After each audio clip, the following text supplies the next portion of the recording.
অনেক তো মিষ্টি মুখ হলো, এবার একটু তেতো মুখ হয়ে যাক নাকি? শুধু মিষ্টি খেলে হবে? বেড়ে যাবে তো। চলুন তবে দেখে নিই। কটা উচ্ছে নিয়ে লম্বা লম্বা করে কেটে দানা ছাড়িয়ে ভালো করে জলে ধুয়ে নেব। এবার ওই বাটিতেই নুন দিয়ে ভালো করে নুন মাখিয়ে রেখে দেব। কড়াইতে তেল দিন, তেল গরম হলে উচ্ছেগুলো ভাজতে ছেড়ে দিন। উচ্ছেগুলো প্রথম 5 মিনিট হাই ফ্লেমে ভাজতে হবে, গ্যাস কমালে হবে না। ভেজে নিয়ে হালকা করে কালারটা চেঞ্জ হলে ঢাকনা দিয়ে গ্যাস কমিয়ে রেখে দেবো 5 মিনিট। 5 মিনিট পর ঢাকা খুলে উচ্ছেগুলো তুলে নেব। এই ফাঁকে চলুন একটা মশলা করে নিই, দই, চারমগজ, পোস্ত আর কাঁচা লঙ্কা দিয়ে। এবার কড়াইতে তেল দিয়ে তেল গরম হলে কালো জিরে, শুকনো লঙ্কা ফোড়ন দিয়ে দেবো ওই মশলাটা। ভালো করে নেড়ে চেড়ে কষাতে হবে লো ফ্লেমে, হাই ফ্লেম করলে মশলা কেটে যাবে। ভালো করে নাড়িয়ে চাড়িয়ে নিয়ে মিক্সি ধোয়া জলটা আমরা দিয়ে দেব।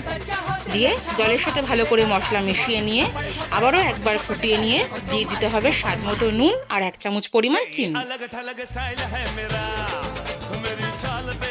ভাবছেন খুব বিদঘুটে রান্না? শেষ হোক না, দেখতে পাবেন বিদঘুটে কিনা। ভালো করে নাড়িয়ে চাড়িয়ে নিয়ে এবার মশলা কষাতে হবে।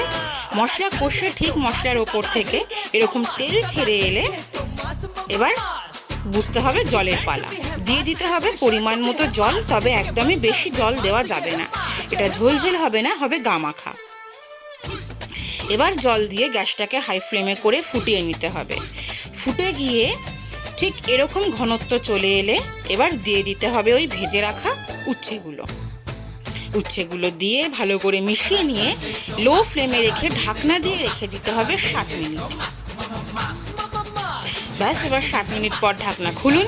উচ্ছে সেদ্ধ হলেই আর দেরি নেই, থালা নিয়ে বসে পড়ুন। তৈরি আমাদের ভাত পাতে যাওয়ার জন্য দই পোস্ত উচ্ছে।